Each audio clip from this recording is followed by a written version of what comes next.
제18회 2018 자카르타 팔렘방 아시안게임 개막이 한 달 앞으로 다가왔습니다. 아시안게임에 출전하는 기독 선수들을 소개해드리겠습니다. 단기 선교 기간을 맞아서 질적인 선교를 위해 고민하는 목소리가 높아지고 있습니다. 효과적인 단기 선교 방법에 대해 알아봤습니다. 도시교회를 거점으로 유통비를 줄이고 조합원을 교육하는 생활협동조합이 마을 목회 대안으로 주목받고 있습니다. CTS 뉴스 연중기획, 오늘은 농촌과 농촌교회를 살리는 생협의 활동을 전해드리겠습니다. 대한예수교장로회 통합총회가 동성애 문제점을 알리는 세미나를 개최했습니다. 참석자들은 이 자리에서 동성애는 반대하지만 동성애자들은 사랑으로 품어야 할 대상이라고 강조했습니다.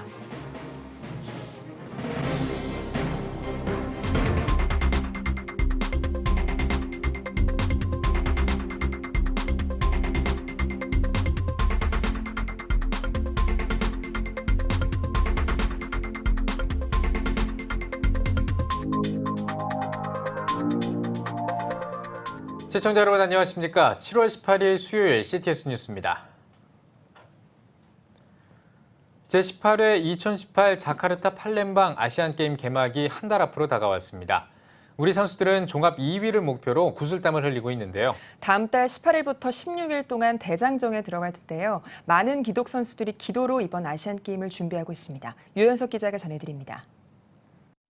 대한민국 선수단은 금메달 65개, 은메달 71개, 동메달 72개 등 모두 208개의 메달을 획득해 1998년 방콕 대회 이래 6회 연속 종합 2위를 수성하겠다는 목표를 세웠습니다.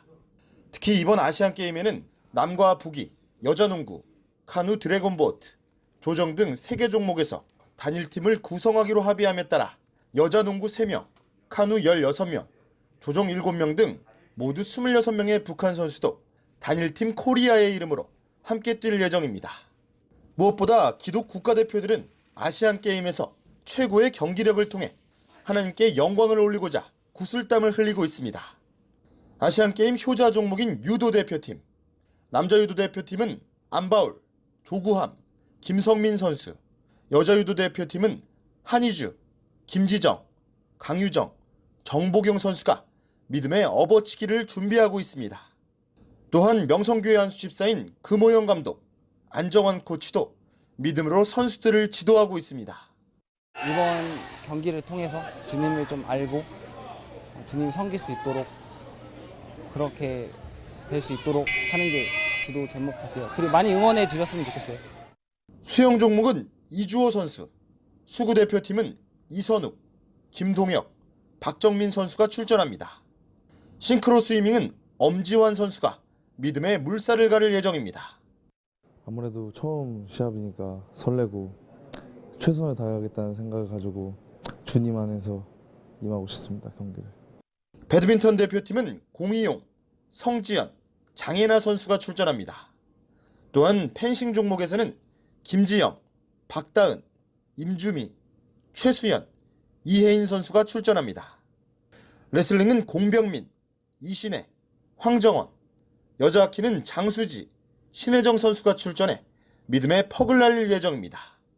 또한 리듬 체조의 김한솔, 황서영, 기계 체조의 박민수, 엄도연, 남자 높이뛰기 우상혁, 조정의 지유진, 김서희, 우슈의 서희주, 핸드볼 정유라, 사격의 황정수, 이보나, 세팍타크로 황용관, 남자 럭비의 이용승, 장성민, 강진구, 여자 럭비의 이민희, 남자 복싱의 이면철, 여자 복싱의 오연지, 여자 육상 김민지 선수도 땀과 눈물을 흘리며 이번 아시안게임에 도전합니다.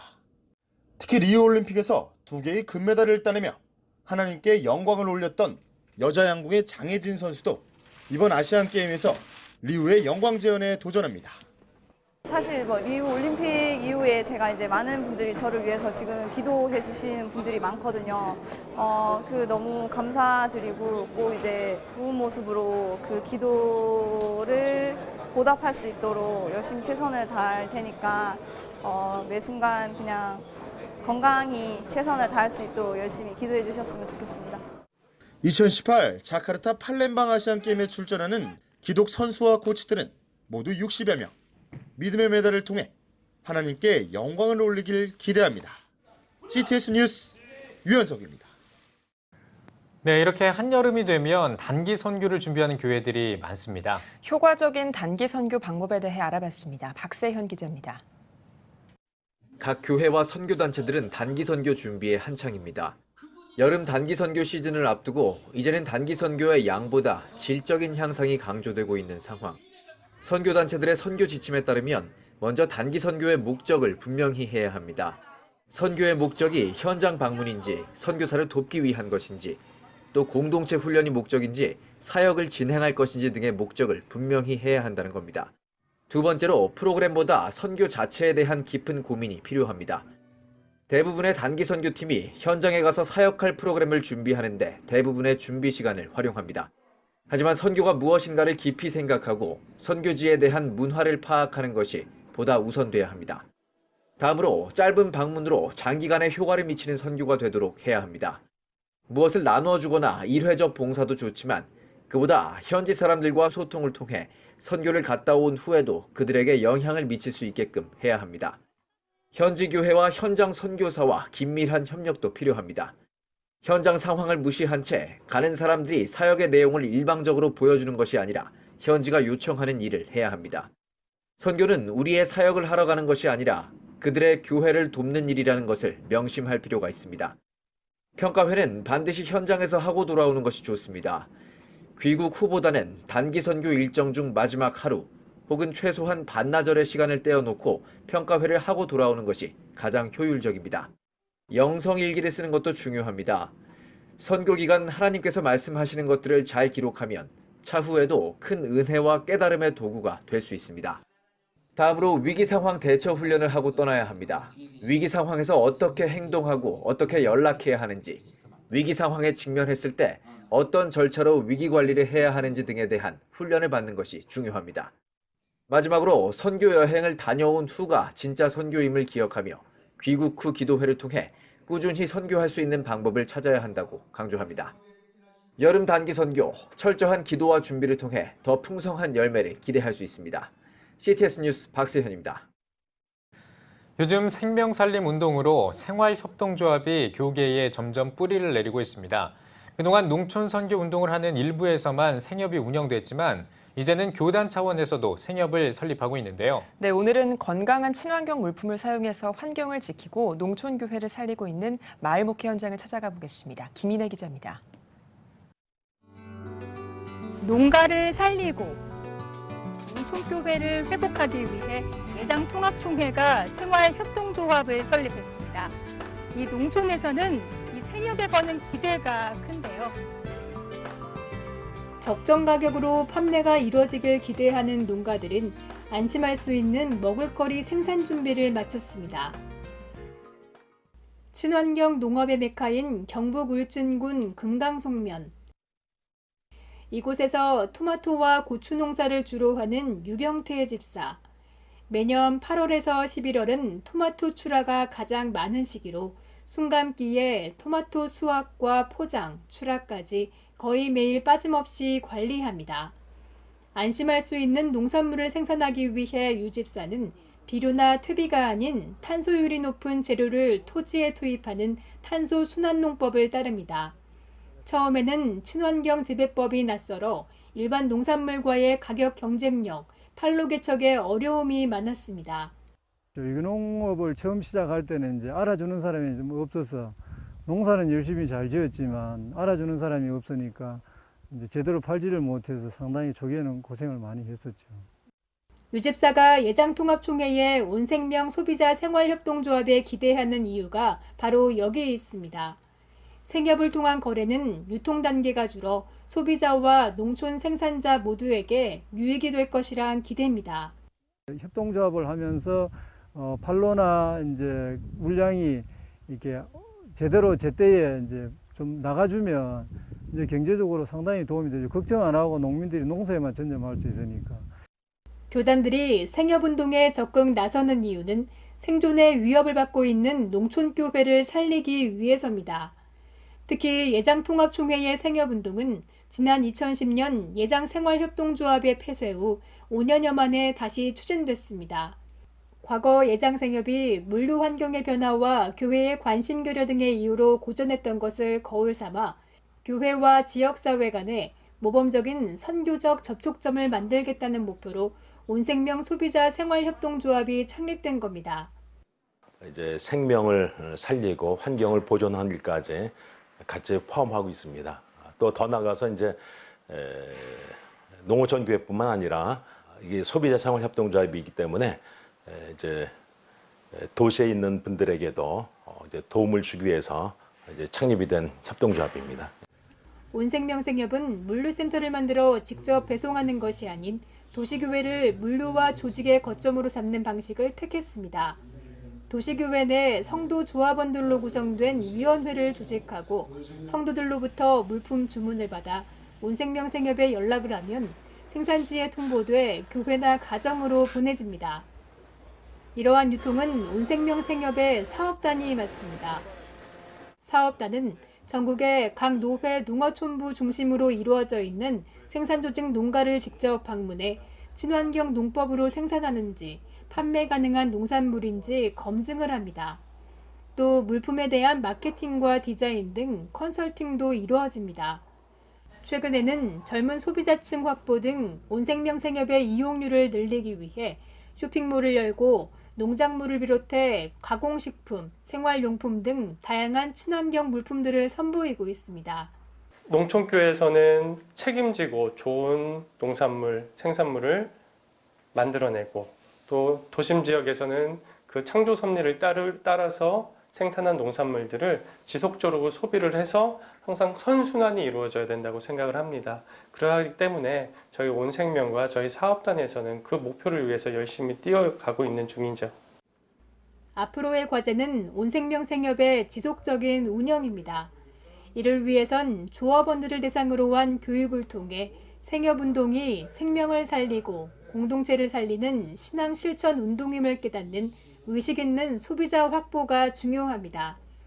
여기에 직거래 장터 장소 제공 등 도시교회의 참여가 함께 따라준다면 생협은 운영의 건강성을 확보하면서 사업이 이어질 수 있을 것으로 기대되고 있습니다. 단순히 유기농 농산물 유통만이 아니고 도시교회와 농촌교회가 서로가 농산물을 통해서 서로가 만나기도 하고 가서 체험도 하고 도농이 함께 상생도 하고 함께 성장할 수 있도록 하는 그런 역할을 지금 저희들이 원하고 있습니다. 온생명 생협 생산자들도 생협이 활성화되길 기대하며 생명을 살리는 정직한 농사를 약속했습니다. 이제 내가 먹었을 때, 사 먹었을 때 그 기분하고 내가 농사 지었을 때 정성을 담아서 해갖고 보답을 하면서 이게 줘야 되겠구나.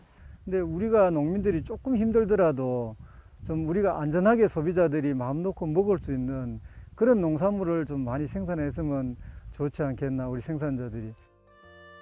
생산과 소비의 구조를 지속 가능케 하는 생활협동조합. 땅과 농촌은 물론 농촌교회를 살리는 마을목회의 대표적인 생명살림 운동으로 자리매김하고 있습니다. CTS 뉴스 김인혜입니다. 대한예수교장로회 통합총회 대사회 문제 동성애 대책위원회가 주최하는 제102회 동성애 문제 세미나가 여전도 회관에서 열렸습니다. 동성애에 관한 입장과 과제를 주제로 열린 세미나 개회 예배에서 설교를 전한 통합총회 부총회장 리명성 목사는 한국교회는 동성애자들을 미워하지 않는다면서 동성애자들이 진심으로 회개하고 주님 곁으로 돌아오길 바란다고 말했습니다. 이와 함께 대사회 문제 동성애 대책위원회 고만호 위원장과 서울장신대학교 이상은 교수의 강연이 이어졌으며 참석자들의 종합 토론 시간도 마련됐습니다.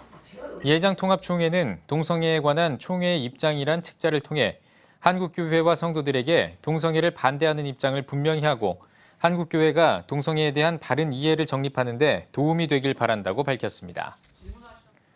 한국교회 목회자 윤리위원회가 한국교회의 위기와 미래를 주제로 발표회를 개최했습니다. 첫 발표를 맡은 연동교회 이성희 목사는 한국교회 위기의 원인으로 지도자의 도덕적 해이와 사람을 신격화하는 인본주의, 물질의 가치를 두는 배금주의 등을 들었습니다. 또 한국교회가 미래를 위해서는 정보, 영성, 문화 목회 등 시대 흐름을 따르면서도 영성을 중요시하는 방향으로 나가야 한다고 강조했습니다. 이어진 발표에서 경동교회 최수일 목사와 고신대학교 손봉호 교수는 각각 시대의 아픔을 함께하는 교회의 공공성 회복과 교회의 도덕적 타락을 극복하기 위한 회개를 한국교회의 위기 극복 방안으로 꼽았습니다. 자유한국당 기독인회가 7월 조찬 기도회를 열었습니다. 70주년 재헌절 기념 예배로 드린 이번 기도회에는 안상수, 이채익 의원 등 자유한국당 기독의원들과 성도 등 50여 명이 참석했습니다. 설교를 전한 계산중앙교회 최세웅 원로 목사는 위기의 시대에 하나님 나라를 위해 헌신하는 기독의원들이 필요하다면서 주님이 찾으시는 음성을 듣자고 강조했습니다. 이어 참석자들은 대한민국과 국가 지도자, 자유한국당과 20대 국회를 위해 합심으로 기도했습니다. 기독교윤리 실천운동과 교회개혁 실천연대 등 국내 22개 기독단체들이 제주 난민 문제에 대한 연대 성명을 발표했습니다. 성명에는 한국 정부가 인도주의 정신에 따라 적극적이고 전향적인 정책을 실행해 나갈 것과 거부감을 버리고 세계 이웃들을 따뜻한 마음으로 환대해 줄 것을 호소했습니다. 이어 한국교회와 사회에 난민들을 바라보는 시선과 편견을 개선해 줄 것을 요구하는 한편 정부의 신속한 난민 심사와 법과 절차에 따른 지원과 보호에 힘쓸 것을 당부했습니다. 라이프호프 기독교 자살예방센터와 한국코치협회 기독교 코칭센터가 업무 협약식을 맺었습니다. 두 단체는 생명 문화를 확산하고 영성을 회복하며 십자가 비전을 세우기 위해 업무 협약을 맺고 코칭 교육을 지원하고 강사를 양성하며 기독교인의 바른 가치관을 형성하기 위해 서로 협력하기로 했습니다. 이어 기독교 코칭센터 홍삼열 센터장은 코칭을 통해 많은 사람들이 자신과 하나님을 찾아가는 것을 보게 된다면서 협력을 통해 다양한 프로그램을 개발하고 많은 사람들에게 삶의 의미를 찾아줄 수 있도록 함께 힘을 합치기를 바란다고 전했습니다. 한동대학교가 여호수아 장학금을 시행한 2년 동안 학생 615명이 장학금 혜택을 받았습니다. 한동대는 여호수아 장학금을 시행한 이후 2년 동안 총 615명의 학생에게 누적 합계 6억 4천여만 원을 전달했다고 밝혔습니다. 한동대의 여호수아 장학금은 경제적으로 어려운 목회자와 선교사 자녀를 위해 2016년부터 시행되고 있으며 장학금 지급 기준에 따라 60만 원에서 300만 원의 장학금을 지원하고 있습니다.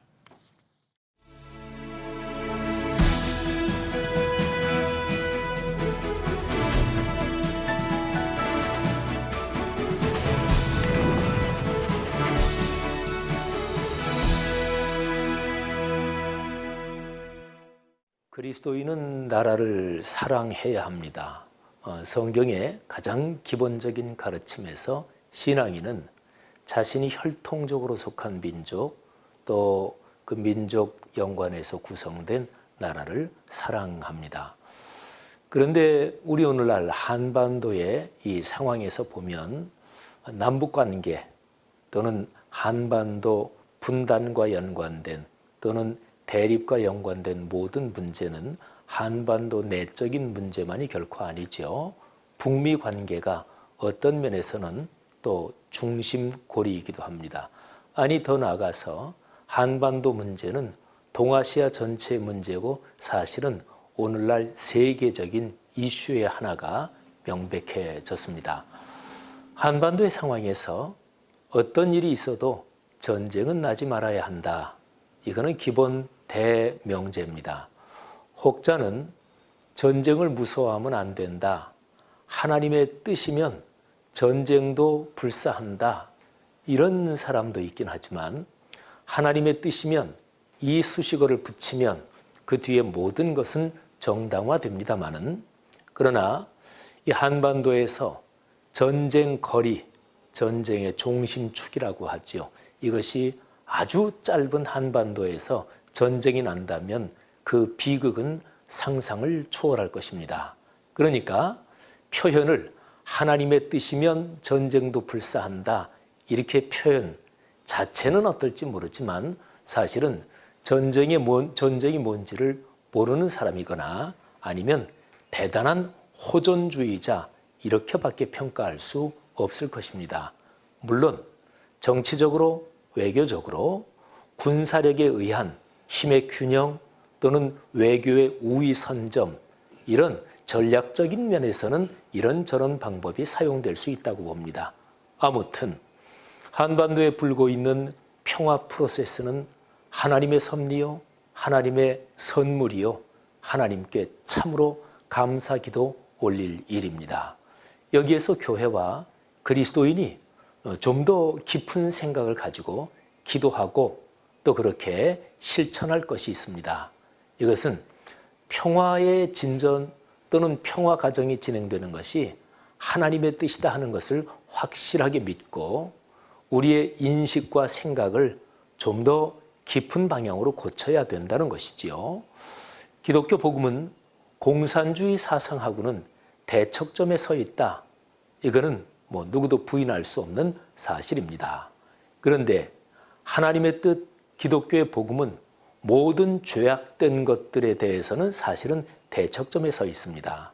그런데 예수 그리스도는 모든 죄스러운 것들, 하나님의 뜻에 대척점에 서 있는 죄악된 것들을 끌어안으셨습니다. 인정한다는 것이 아니지요.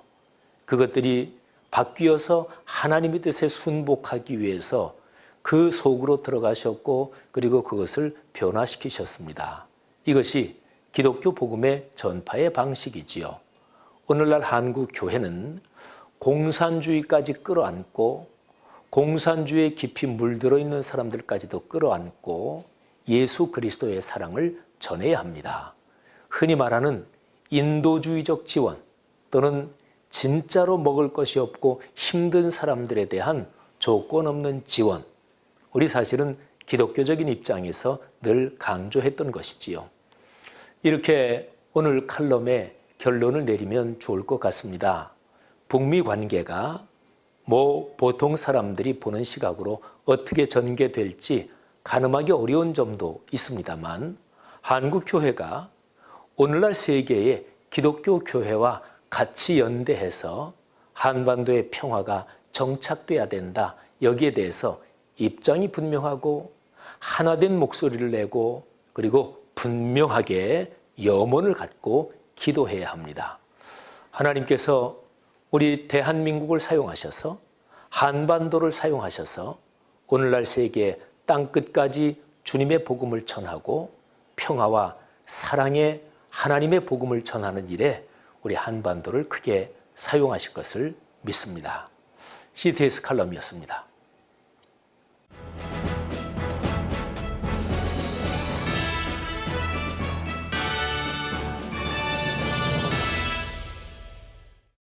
전국 각 지역별 네트워크 뉴스입니다. 제천 성시화운동본부가 동성애 독재법에 대한 교회 대책이라는 주제로 제헌절 70주년 기념 특강을 진행했습니다.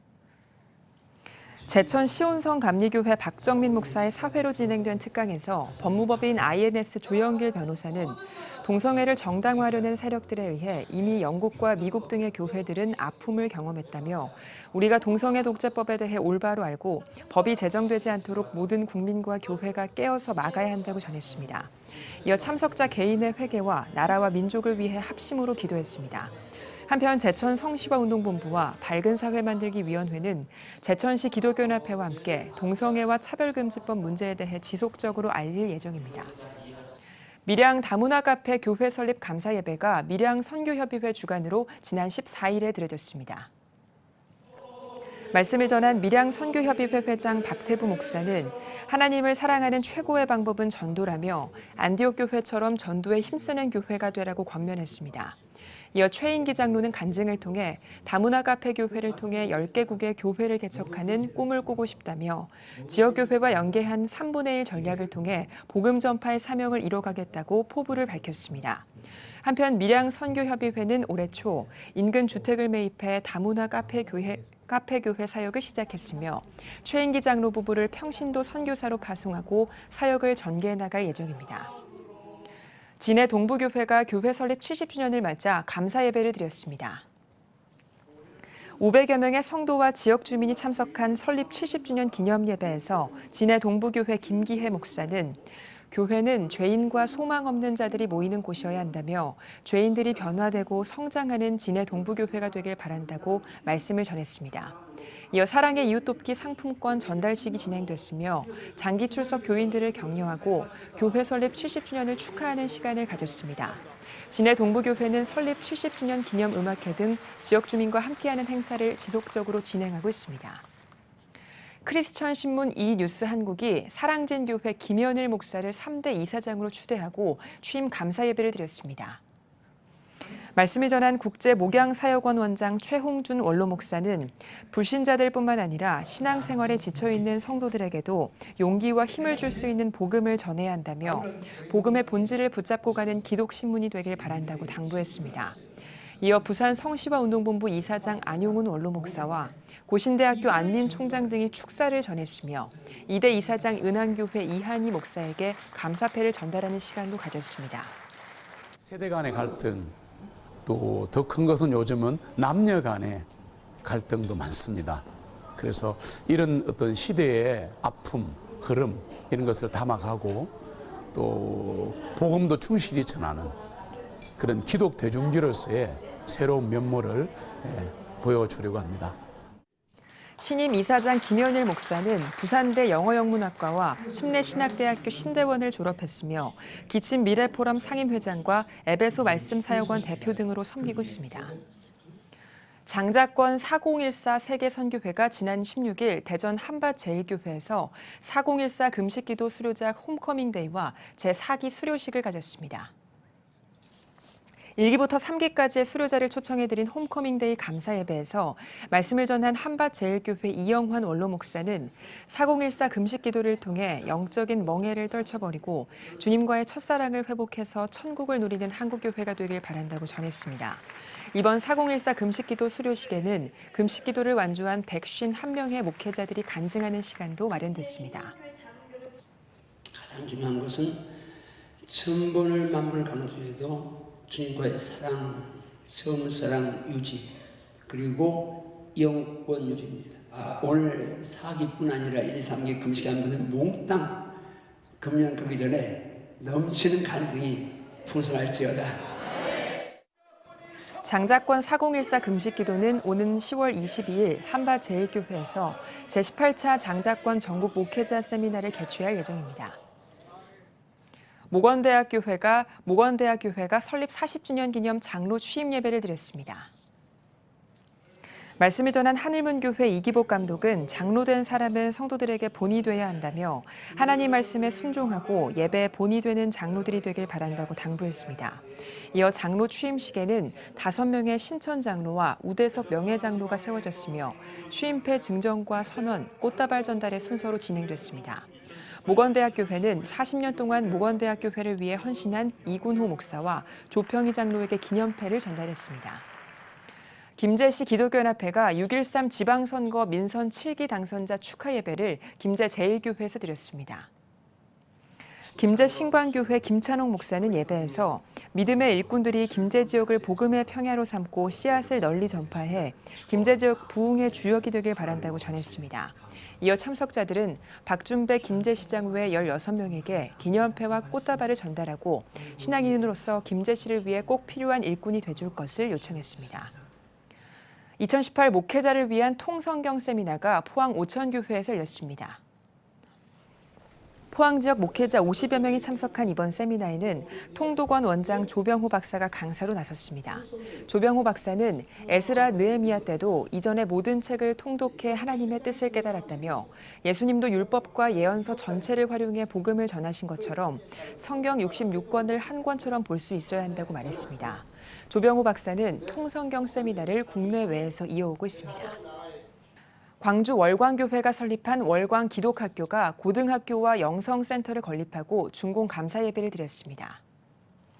월광교회 김효한 목사는 꿈과 비전이 심어진 월광기독학교가 하나님께 영광이 되는 아름답고 귀한 사역을 해나가도록 기도하며 노력하자고 당부했습니다.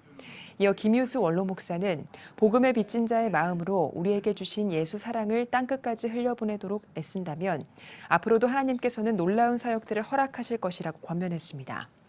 월광 영성센터는 채풀동과 식당, 소모임실과 숙소를 갖춘 부속동으로 지어졌으며 고등학교는 두 학급 40명의 학생을 수용할 교실과 기타 학습실로 꾸며졌습니다. 월광 기독학교는 학생들의 영적 멘토들의 거주 공간인 패밀리 빌리지와 실내 체육관, 생태 체험장 등도 함께 갖춰나갈 계획이라고 밝혔습니다. 한국교회 1000만 성도와 함께하는 1% 섬김의 나도 선교사 정기 후원 캠페인이 신일교회에서 진행됐습니다. 미자립 선교사들을 돕기 위해 설립된 CTS 인터내셔널은 신길교회에서 CTS 인터내셔널 찬양 선교단과 함께 선교 활성화를 위해 1% 섬김의 나도 선교사 캠페인을 진행했습니다. 우리가 1000만 성도 중에 10%, 100만 명은 나도 선교사다 이런 사명감 가지고 우리가 1%의 작은 정성으로 섬길 때 이 1%의 섬김이 선교 현장에서는 기적을 창출합니다. 선교에 대해서 한층 성숙해진 그런 계기가 된 것 같습니다. 나도 선교사가 될 수 있고요. 또 복음의 빚진 자의 심정을 가지고 또 우리가 더욱더 선교에 집중할 때 하나님께서 한국교회에 더 큰 부흥을 허락해 주실 거라는 확신을 갖게 되었습니다. 이어 청와대 최초로 신우회를 설립한 주대준 장로의 간증과 1% 섬김 나도 선교사 캠페인 후원을 약정하는 시간도 마련됐습니다. 잠시 후 뉴스 더 보기 시간에는 마을 목회를 통해 생활협동조합을 이루고 사회적 기업과 지역경제 공동체 형성에 앞장서는 사례에 대해서 이야기 나눠보겠습니다. 온생명 소비자 생활협동조합 상임이사로 사역하고 있는 일산 소망교회 최대석 목사와 함께하겠습니다. CTS 뉴스 잠시 뒤에 뵙겠습니다.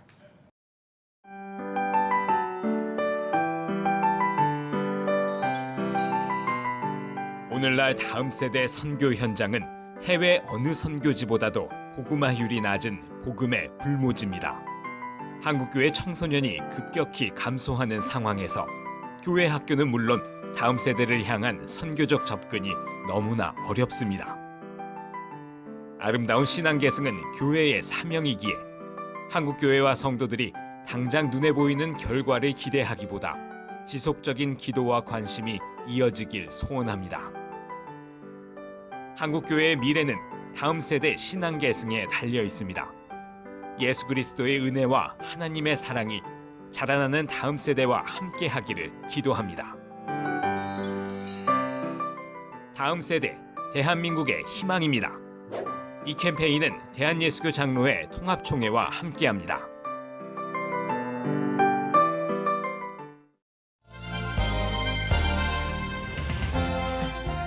여러분은 지금 CTS 뉴스를 시청하고 계십니다. 교회에서 매주 혹은 정기적으로 고추장과 김, 잡곡 등 다양한 농수산물이 거래되고 있는 모습 보신 적 있을 겁니다.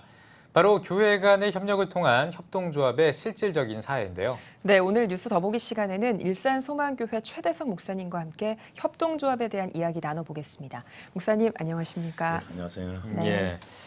자, 먼저 이 협동조합에 대한 정의를 좀 한번 짚고 넘어갔으면 좋겠습니다. 협동조합이 뭡니까?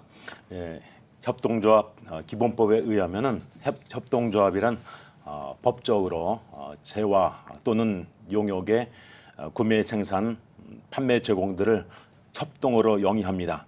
그래서 조합원의 권익을 향상시키고 또 지역사회에 공헌하는 하나의 사업 조직입니다. 자본주의는 이제 이익을 창출하기 위해서 이제 자유 경쟁을 하게 됩니다. 그래서 자본주의가 발달할수록 경쟁은 더 심화되고 경제적 약자를 발생시키게 됩니다. 따라서 협동조합은 이제 경제적 약자의 위치에 있는 소비자나 농민이나 중소기업자 등이 자신의 권익을 지키기 위해서 조직한 일종의 협력 단체다 이렇게 볼 수 있겠습니다. 네, 요즘 교회뿐만 아니라 많은 기독교 단체들이 협동조합을 만들고 있는데요. 네. 이 교회 협동조합이 일반 협동조합과 다른 점이 있다면 그게 뭘까요? 교회 협동조합은 단지 조합원들의 권익만 보호한 차원은 아니라고 생각합니다. 네. 성경에 입각한 신앙 고백 차원의 생명 운동이라고 할 수 있습니다. 자본주의는 이제 대량 생산, 대량 소비의 경제 구조를 갖고 있습니다. 그 과정에서 반생명적인 생산 과정을 거치게 되고 또 물자를 그로 인해서 낭비하게 되고 폐기물이 엄청나게 증가하게 됩니다. 그 결과 하나님이 창조하신 아름다운 생태계가 크게 파괴가 됩니다. 예. 신학자인 하비콕스는 하나님이 아담과 하와에게 에덴 동산 관리자의 사명을 주셨다 이렇게 말을 합니다. 이 파괴된 하나님의 창조 세계를 다시 회복한 것이 교회의 과제라고 생각합니다. 그래서 본교단은 이제 소비자 생협을 창립하고 그 이름을 온생명이라고 이렇게 붙였습니다. 네. 예. 이 파괴된 생태계를 다시 회복하기 위해서는 이제 바른 소비가 필요합니다. 예. 의식이 있는 이제 소비는 생산자의 생산 양식을 바꾸게 합니다. 또 생태계도 살리게 되고요. 그래서 교회 협동조합은 죽어간 생명을 살리고 또 살아있는 생명은 더 풍성하게 생명을 누리게 하고 또 가난하고 힘없는 사회적 약자를 배려함으로써 하나님의 창조 세계를 회복하는 것을 그 목적으로 합니다. 네. 예. 자, 그렇다면 그 기독교 단체가 하는 이 협동조합만이 가지는 장점이 있다면 어떤 거를 꼽아주실까요? 일단 교회는 이제 협동조합을 설립하기에 예. 아주 좋은 조건을 가지고 있습니다. 네. 신앙을 기초로 해서 이미 공동체를 이루고 있기 때문에 일반 협동조합에 비해서 설립이 수월합니다. 네. 또 협동조합을 위해서 헌신할 봉사자도 구하기가 쉽습니다. 예. 또 교회에서는 늘 뭐 자주 만나잖아요. 네. 그래서 서로 교제가 이루어지기 때문에 오히려 일반 협동조합보다 조합원들 간의 결속력이 훨씬 더 강하기 때문에 교회 협동조합은 그만큼 이제 성공 가능성이 높다고 생각을 합니다. 또 교회 협동조합은 이제 소규모로 농업을 하는 농촌교회 성도들이 이제 친환경적으로 생산한 먹거리를 이제 도시의 성도들에게 공급을 합니다. 결과적으로 도시와 농촌교회가 서로 협력함으로써 유대를 강화하는 이런 효과가 있고요. 특별히 자립이 쉽지 않은 농촌교회를 살리는데 보탬을 주는 그런 효과가 있습니다. 네. 교회 협동조합이 갖는 장점까지 짚어주셨습니다. 그러면 현재 협동조합에 좀 참여하고 있는 교회들의 현황은 어떤지도 궁금하고요. 좋은 사례도 함께 소개를 해주시죠. 우리 온생명 생협에는 현재 이제 1000여 명의 조합원들이 있고 참여한 교회 수는 한 150여 개가 됩니다. 또 그중 한 7교회가 시범교회로 선정이 되어서 협동조합을 운영합니다. 예를 들면 이제 세문안교회나 천안 서북교회나 인천의 동춘교회, 서기동교회, 또 높은 뜻 광성교회, 또 신양교회나 저희 교회가 같이 이렇게 시범교회로 선정이 돼서 활동하고 있습니다. 네. 온생명 생협에서는 이제 생명농업 생산자 협의에 속한 130여 개의 교회로부터 농산품을 공급을 받습니다. 예. 그래서 농산품을 공급하는 교회들을 이제 도시교회들이 방문함으로써 이제 서로 유대가 강화되는 것이죠. 예. 예를 들면 해마다 보령의 시온교회에서는 이제 김장 체험 행사를 하는데 온생명에 속한 교회들이 여기에 동참해서 같이 이렇게 행사를 합니다. 네. 예. 한국교회의 그 협동조합에 동참을 하려면 어떻게 동참을 할 수 있을까요? 참여를? 협동조합에 동참하려면 이제 예. 개교회별로 예. 이렇게 조직할 수도 있고요. 네. 또 교단에서 만든 그 협동조합이 있습니다. 그래서 우리 예장뿐만 아니라 뭐 기장이나 또 감리교회에서 조직한 교단 협동조합이 있는데 예. 교단에서 조직한 협동조합에 가입해서 같이 활동하는 것이 많이 도움이 됩니다. 왜냐하면 예. 개교회에서 품목을 이렇게 공급하기에는 어느 정도 한계가 있습니다. 그래서 교단 생협에서 공급하는 것을 받고 또 자체적으로도 이렇게 연결된 농촌과 해서 품목을 받으면은 예. 이제 잘 운영이 되리라 생각합니다. 네. 목사님 앞서 말씀해 주신 것처럼 예장 통합에서 마을 목회를 진행하고 있는데요. 저희 CTS에서도 이 마을 목회에 대해 좀 꾸준히 보도를 하고 있는데요. 마을 목회를 통한 교회 협동조합이 갖는 지향점이라고 할까요? 어떤 것들을 좀 지향하고 있을까요? 이제 마을을 하나의 그 공동체로 이렇게 이제 보는 것이죠. 네. 그래서 특별히 현대 생활은 개인 이기주의가 강한 시대입니다. 그래서 뭐 이웃에 살아도 서로 교제를 하지 않고 이렇게 인사도 안 하고 지내는 경우가 많은데 이제 마을을 이제 다시 공동체 회복을 하기 위해 공동체성을 회복하기 위해서 이제 교회가 그 역할을 감당할 수 있는 것이죠. 그래서 특별히 이제 뭐 마을 목회의 여러 차원이 있는데 협동조합이 그 중에 하나가 될 수 있습니다. 그래서 가령 농촌교회 같은 경우 그 지역에서 생산하는 농민들의 생산품들을 이제 협동조합을 통해서 도시교회 소비자에게 판매하게 될 때 그 지역의 경제가 이제 활성화되는 그런 이제 장점이 있죠. 그러니까 농촌을 살리게 되고 또 더 나가서 이제 그 농촌교회도 같이 살리게 되는 그런 효과가 있습니다. 그래서 이렇게 생협을 통해서 협동조합을 통해서 그 지역의 경제를 살림으로써 이제 교회가 이제 마을과의 그 선교적인 접촉을 할 수 있는 그런 기회를 갖게 되는 거죠. 예, 알겠습니다. 자, 목사님께서 섬기고 계신 일산 소망교회요. 이 교회도 협동조합을 운영하는 걸로 알고 있습니다. 예, 그 교회 협동조합을 어떤 이게 협동조합인지 그 지금 운영하시는 협동조합이 어떤 협동조합인지 그 소개를 좀 해주시면 좋겠고요. 어떤 계기로 설립하게 되셨는지 그것도 좀 설명해 주시면 좋겠습니다. 네. 예. 네. 예. 제가 교회를 개척해서 이제 15년째 지금 이루고 있습니다. 목회를 하면서 보니까 경제가 점점 어려워져요. 그래서 특별히 이제 두 번째 금융위기를 겪으면서 40대 젊은 가장들이 이제 실직하는 모습을 많이 봤습니다. 특별히 이게 자영업을 하는 성도들이 어려움을 겪는 것을 목격을 했습니다. 뭐 3, 40년 동안 음식점을 하던 분인데 과거는 아주 잘했죠. 그러나 결국은 이제 문을 닫은 것을 봤고요. 또 교회를 위해서 헌신하다가 사업이 실패해서 집까지 경배로 넘어가서 할 수 없이 교회를 떠나는 성도들을 봤습니다. 그래서 제가 목회자로서 기도 외에는 아무 도움도 주지 못한다 하는 것을 생각하면서 목회자로서 일종의 무력감을 체험을 하게 됩니다. 또 게다가 교회 중직자의 자녀들도 중직자들의 자녀도 이제 취업이 되지 않으니까 교회에 잘 추석하지 않는 것을 보게 됐어요. 근데 이들의 실직이나 사업의 실패나 미취업이 결코 개인적인 불성실이나 능력의 부족이 아니라 생각합니다. 그래서 성도들이 뭔가 서로 돕는 구조가 필요하다고 생각하고서는 협동조합을 시도하게 되었습니다. 네. 어떤 계기로 교회에서 협동조합을 시작하게 되셨는지를 말씀해 주셨는데 지금까지 이렇게 협동조합을 오랫동안 운영해 올 수 있었던 노하우가 그 안에 있을 것 같거든요. 어떤 방법으로 이렇게 꾸준히 진행을 해 오셨나요? 뭐 겨우 6주년 맞이했으니까 뭐 올해라고 할 수는 없지만은 그래도 그동안 뭐 큰 무리 없이 잘 진행되어 와서 감사하게 생각합니다. 뭐 특별한 노하우는 없고요. 그저 성도들이 뭐 잘 이해하지 못하는 이 협동조합을 한다고 했을 때 믿고 따라와 준 것 때문에 이제 그런 대로 잘 됐다 생각하고요.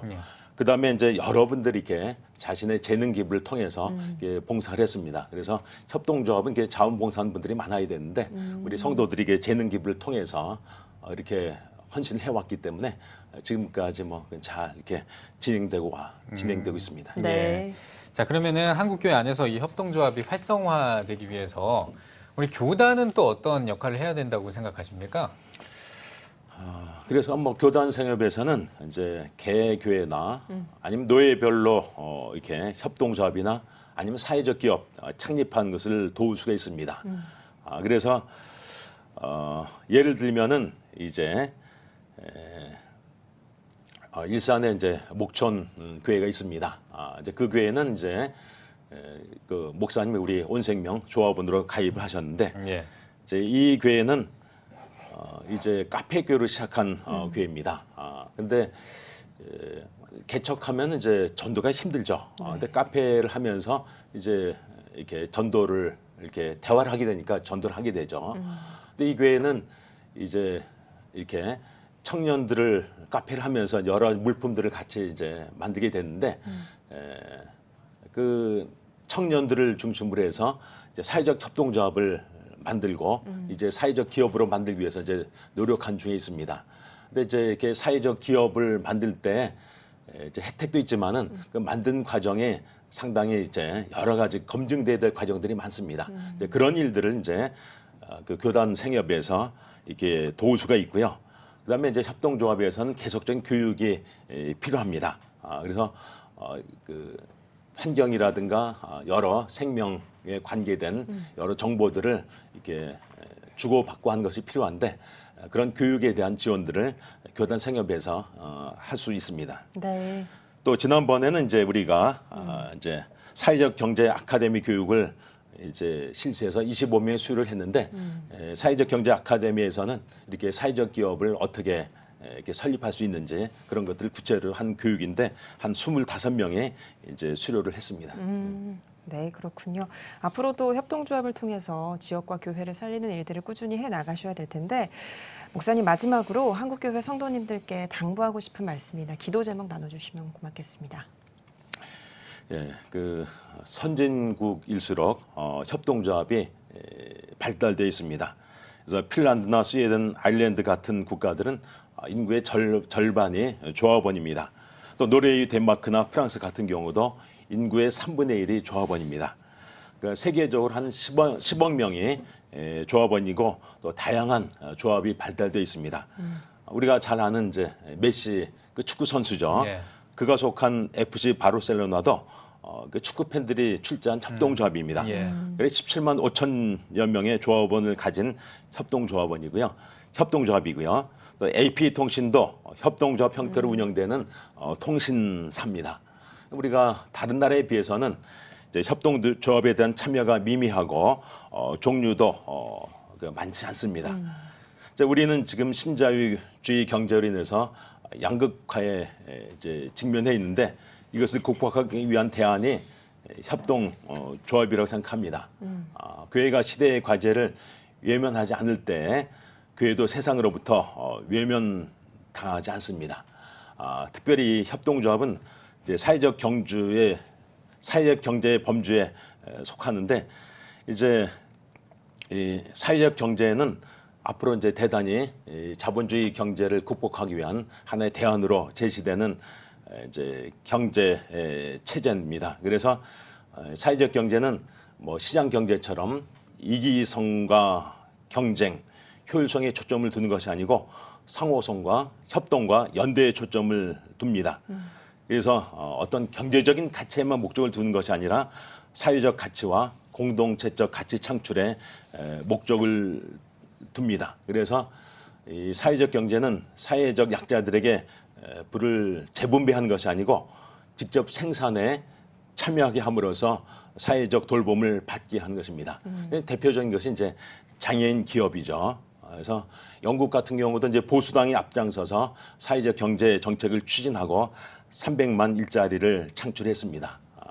하나님께서는 이제 고아와 과부 같은 사회적 약자를 돌보라고 하셨는데 이 사회적 경제와 협동조합이 사회적 약자를 구체적으로 돕는 역할을 감당할 수 있다고 생각합니다. 그래서 앞으로 한국교회 성도들이 사회적 경제와 협동조합에 더 관심을 가지고 적극적으로 참여해 주시기를 바랍니다. 네, 알겠습니다. 네, 오늘 뉴스 더보기 시간에는 일산소망교회 최다성 목사님과 함께 이야기 나눠봤습니다. 목사님, 오늘 귀한 말씀 고맙습니다. 네, 감사합니다.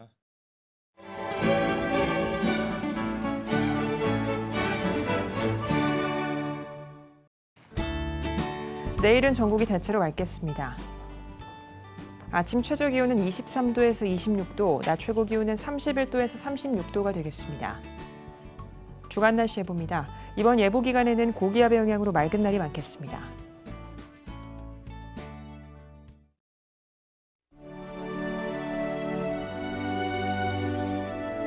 백만인 기도운동에 새롭게 참여하신 분들입니다.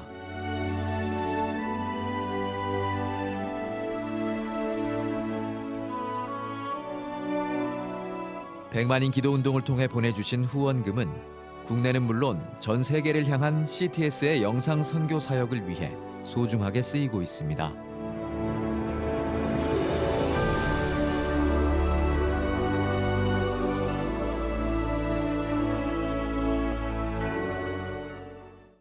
CTS 뉴스 오늘 순서 여기까지입니다. 시청해주신 여러분 고맙습니다.